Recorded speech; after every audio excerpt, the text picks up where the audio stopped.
Well, hello and welcome to Binge Watch, the podcast where we take a look at the hottest new TV and film releases on streaming television platforms. I'm Hannah Fernando, the group editor of Woman and Woman & Home magazine. And I'm Ian McEwan, writer on TV and Satellite Week, TV Times and What's on TV magazines. And today we're looking at the new releases that will be available from Friday the 8th of November 2024, including David Attenborough's landmark new BBC wildlife series Asia, and the chilling true crime drama Until I Kill You, starring Anna Maxwell Martin and Sean Evans on ITVX. And we'll also be checking out the hunt for the wreck of Shackleton's Antarctic expedition ship Ensurance with Dan Snow on Disney+, and feel-good festive film Meet Me Next Christmas on Netflix. Oh yes, I cannot wait. But Ian, tell me, what is in the news? Well, Michelle Monaghan and Mark Wahlberg will star in a sequel to the Apple TV action comedy, The Family Plan. What else is in the news, Hannah? Well, Mrs. Davis, the ITVX comedy sci-fi starring Betty Gilpin, will see a nun take on the world's most powerful AI. Yep, it's the same old story. Well, good selection this week. A true crime drama. We've got a couple of documentaries for you, and yes, as mentioned, Christmas starts here with a festive film. So we're going to start on BBC iPlayer with a new natural history series called Asia. And here's a clip. There's nowhere else on Earth with so many untold stories.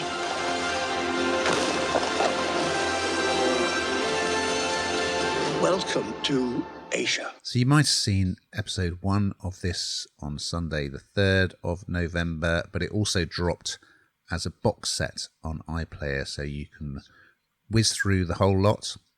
Narrated by Sir David Attenborough, who actually was at the screening that I attended. He's in remarkably good nick. And I was wondering, actually, because they've used AI to sort of recreate the voice of Michael Parkinson, I wonder if they'll do the same thing with Attenborough, because I, for one, cannot imagine watching wildlife series like this in future without his distinctive narration. Anyway, as the title suggests, this is all about the world's largest continent, which has a very varied range of habitats, and it's sort of the episodes are themed by habitat. So you've kind of got deserts, mountains, grasslands, cities, and we start underwater. So I watched episode 1. It's got some good stuff in it. It's got a lovely sperm whale calf sort of practicing using its sonar echolocation and trying to sleep. They sleep vertically in the water near the surface, sperm whales, and we see this little calf trying to sleep the way the adults do.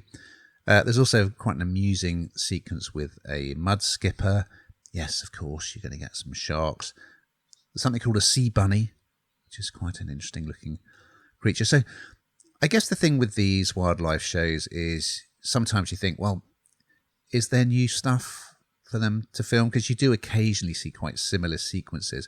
And I think what's really been a game changer is drone technology, because using drones, they can get completely different type of footage. And in this series, I think there's an episode called Tangled Worlds, and they get amazing footage of the sort of iconic Asian creature, the tiger, because they can, I mean, these drones are quite quiet now, so they can get in pretty close, and you see the most amazing behavior, and they manage to capture hunting behavior as well, which you wouldn't normally be able to see because tigers sort of hunt in quite high, thick foliage. It's become a thing now that at the end of the episode they show you that the lengths that the crew had to go to get these incredible pictures. So that's fascinating. Coming in later episodes, there's lots of good stuff. There are these elephants that have that kind of stop buses on the road to sort of beg for food from all the pilgrims who are on the bus. Yeah, there's lots of good stuff. There are also elephants that go really high up, sort of through the tea plantations to get to the grasslands high up in the mountains. Yeah, all sorts of great footage. it looks amazing. And then it finishes, as again has become quite a regular thing. The final episode is all about conservation. So yeah, another wonderful landmark BBC wildlife series with the stamp of Sir David Attenborough all over it. So yeah, absolutely terrific. What do you think, Hannah? I absolutely love stuff like this. And as you know, I've been away for a couple of weeks, and I have to say I felt at times like I was doing a bit for David Attenborough, because we did so... we went on... Well, first of all, we went on safari. So we saw all these animals really up close and personal. And it's just so incredible. And, you know, in HD now on the TV screen, like you're watching this, it's amazing. And then in actual real life, it's absolutely incredible. But it's beneath the waves, into the ocean, which I think is absolutely terrifying for many of us. And like you're talking about sperm whale, and you think of dolphins and go, they're so lovely, you can go and swim with them. Of course, you can't swim with all of them, can you? But it's what lurks beneath. But actually, when you're under there, it's just so tranquil and incredible. And, you know, we had reef sharks, you know, swimming around us, and turtles. I swam with the manta ray. And it made me think of, this is what David Attenborough does for a job, and this crew, and how incredible it is to get that footage, because we were with trained divers who were getting footage for us down there, which is kind of not a patch on what they're getting, of course. But that's what's really nice about this, is learning the lengths that they go to get this this footage for us all to watch, and not only enjoy, but absolutely learn from, because wildlife is just so absolutely incredible. And when it's unspoiled and untouched in the ways that we see it sometimes, it's so sad to think it's being ruined by so many. So absolutely brilliant. I absolutely love things like this. Over on ITV and ITVX, we have a new true crime drama called Until I Kill You, which dropped as a box set on Sunday the 3rd of November. And here's a clip. Well, why do you want me to start? I'm going to take such good care of you. He threatened you with a gun. Open the door! Tell the court about the events of 22nd of December 1994. Why is the law allowed to treat people like this? Yes, Ian. So this stars Anna Maxwell Martin, who, of course, is having a real moment at the moment, isn't she? And she plays the part of a woman who survived at the hands of a killer. But this is set, I think this is what's the scary part of this. This is set and based on a true story. Now, I don't remember this new story, but it's the terrifying ordeal of a nurse called Delia Balmer. And she meets a man. She thinks he's everything and more. He's called John Sweeney, when really he's, you know, absolutely not what she thought he was. And he admits to killing his previous girlfriend. He's increasingly controlling in their relationship.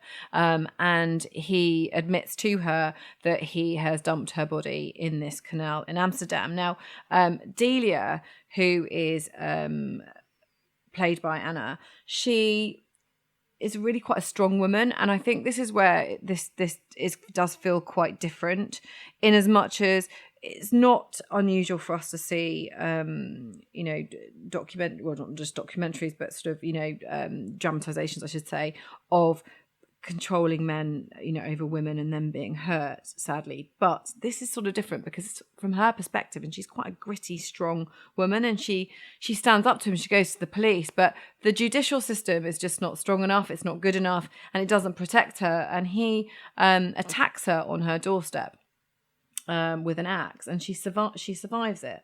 And then you see her going through the process of, the police then wanting her to give evidence and information, and it's really chilling. It's the toll that anything like this takes on a human being, no matter how strong you are. And Anna does a really good job of this. I mean, she turns her hand, doesn't she, a lot to anything that she does, and she kind of, with this one, she said that the nurse actually did visit the set while they were filming. I don't think she was there for very long, but she kind of watched her mannerisms and the way she spoke and the way she was. She wanted to get into the mind of that person and be true to who she was.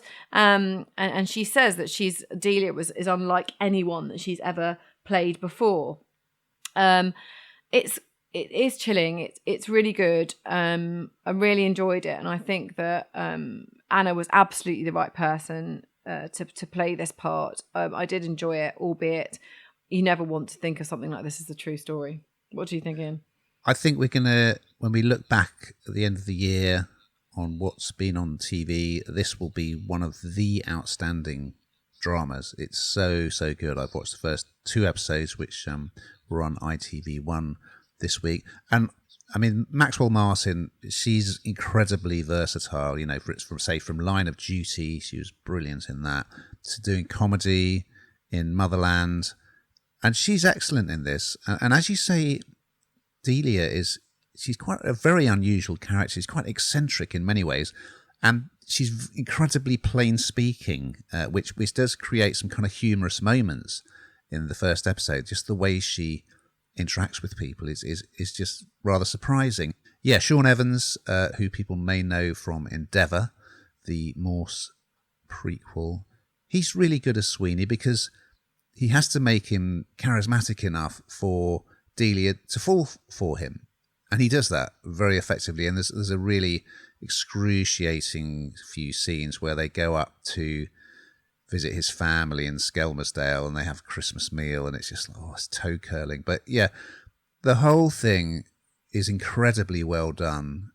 It's a shocking story. I mean, of course, the violent treatment is shocking, but equally shocking is how Delia was really failed by the police and the justice system.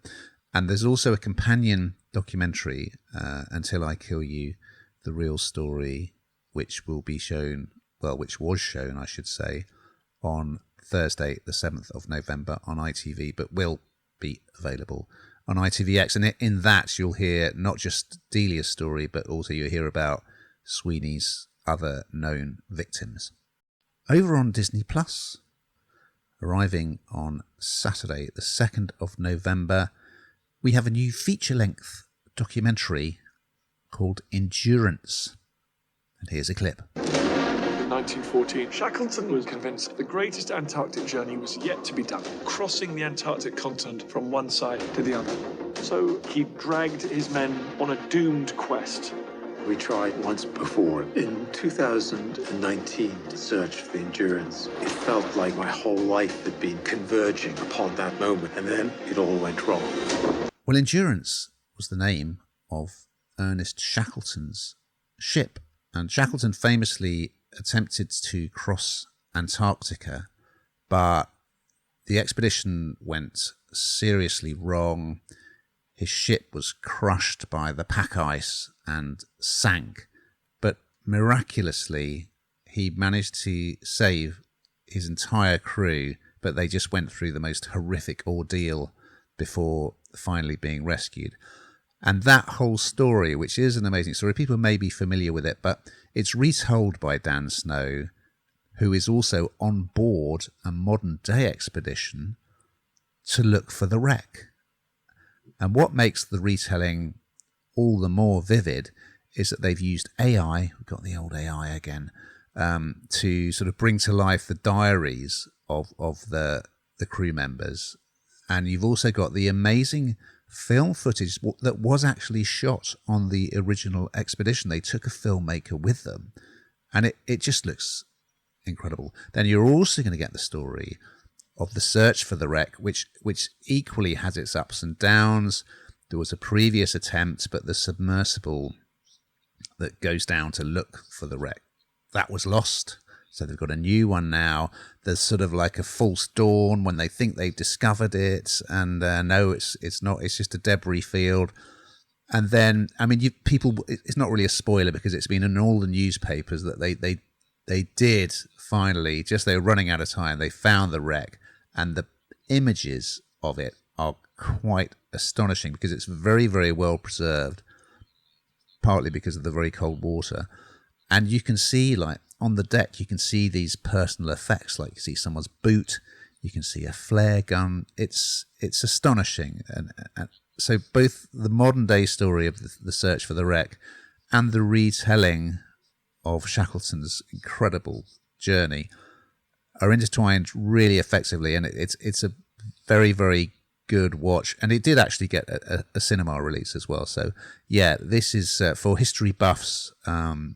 It's really worth a look. What did you think, Hannah? I find things like this incredibly chilling, when you see, like you say, so everything's so well preserved, really, and that boot and, just the gun, it kind of, I don't know, it just makes you, what went through my head is what people have gone through and, what secrets are held under the ocean. I suppose it kind of almost fits into the David Attenborough, doesn't it? What's going on in the ocean. In fact, again, there's shipwrecks everywhere, aren't there? And they've got a real eerie, I don't know if you ever swum around any, but they're eerie. There's something about it. And this sort of it got to put the hairs on the back of my neck came up. And but really interesting, and also kind of this race against time to find it. And the fact they kind of saw a bit, I suppose they counted their chickens a bit early and they hadn't quite hatched until they did finally find it. So yeah, it's got a real pace about it. And if you don't know much about it, you'll learn a lot. And if you do know about it, then this will absolutely interest you. Well, we're going to finish on Netflix with a feature film, which is available from Wednesday, the 6th of November. It's called Meet Me Next Christmas. And here's a clip. Somebody sitting there? No, go for it. When James and I met, it was like magic. And we made a deal. What if we meet next Christmas at the Pentatonix concert? Shut up. Try a personal concierge service. They can get you anything you can think of. Hey, I'm Teddy. I've worked with almost every ticket broker in the city. Listen, Teddy, my entire romantic future might hinge on this ticket. Well, you know my feelings on Christmas, Ian. Halloween is over, so let's welcome Christmas. Mariah Carey says it's Christmas. I say it's Christmas too. And brilliantly, we're already talking about our first Christmas film. This is a romantic comedy. It does what it says on the tin. Don't get too excited. It doesn't break the boundaries of anything that's gone before. However, it is a lovely love story. And it stars R&B star Christina Milian. She's a music fan. And it followed, basically, she goes to the airport. She, ready for Christmas. It's all, I mean, I've never known a Christmas airport, an airport at Christmas so Christmassy as this one, but it really is. It's really lovely. And then across the board, all the flights are cancelled. And she meets a chap, as you do, of course you just start talking to people. I mean, I'd be in tears on the floor at the fact I couldn't get home or wherever she was off to. But no, she meets somebody who says, well, I'll see you next year at a concert, which they then can't get tickets to. So she spends the next year trying to find tickets for a concert to meet the man of her dreams. But of course, love is not an easy path. And is he the one, or is somebody else the one who she meets along the way? So yeah, it doesn't really, as I say, break any boundaries or it's going to be up for any nominations. But it is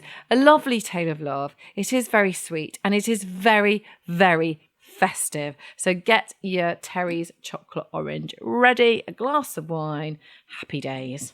Ian? Touch of the humbugs. I mean, these Christmas, sort of, especially rom-coms, are absolutely churned out, especially by Hallmark. I mean, there are so many of them. I mean, I do think the performances are strong. Christina Milian, I think she's great as Layla. And yes, as you say, there's this meet cute in the airport. And to try and get the tickets, there's this band called Pentatonix. Did you know about them? Do a lot of close harmony singing. No. And they appear in the film. They're quite good, actually. They're good performers. But yeah, it's a ticket to see them. And so she employs this concierge service, this guy called Teddy, played by Duvall Ellis, who claims, I can get you whatever you need. That's what their service says. Whatever you need, we can get it for you. So that's the quest, is to get the tickets. But as you know, Hannah, sometimes when you're absolutely infatuated with one person, the right person could be right in front of you and you don't even realise it. That's all I'm going to say. It's obviously, it's made quite cheaply, I think, looking at it. But I did think the performances were good. So if you're just ready to just suspend your disbelief and you just want a feel-good Christmassy movie, yeah, there's, it's got all that. So why not, I say? I don't want to be too much of a Grinch this early on. Well, we've got to that time, Hannah, where we find out what the hell you've been binge-watching. Well, nothing very current, I'm afraid, Ian, because I spent a long time on aircraft, but I did watch back-to-back movies, two of which was A Man Called Otto, the first one, with Tom Hanks, which if you haven't seen it, is really, really lovely and quite a sad story, but I definitely would recommend. The second one that I'm going to mention is A Winter's Tale with Colin Farrell, one of his early pieces, I think. Not quite so good, but it did keep me amused. What you been watching? Well, what with the American election going on, I watched a really good documentary on BBC iPlayer, which is all about the election that Trump lost and the lengths that he went to try and prove that, in fact, it had been stolen, which of course it hadn't. That is absolutely chilling. And I also went to the cinema to see The Apprentice, which is a feature film about the young Donald Trump and sort of the lawyer who was very much his mentor. And again, that is utterly terrifying, but worth a look. We've just got time to look ahead to next week's offerings. So what is on the Binge Watch menu, Hannah? Hit Western saga Yellowstone draws to a close on Paramount Plus without its star, Kevin Costner. And in season 2 of the dystopian Apple TV sci-fi Silo, Rebecca Ferguson's Juliet looks for life outside the subterranean sanctuary. Yes, so we look forward to those and much, much more. But in the meantime, listeners, keep watching!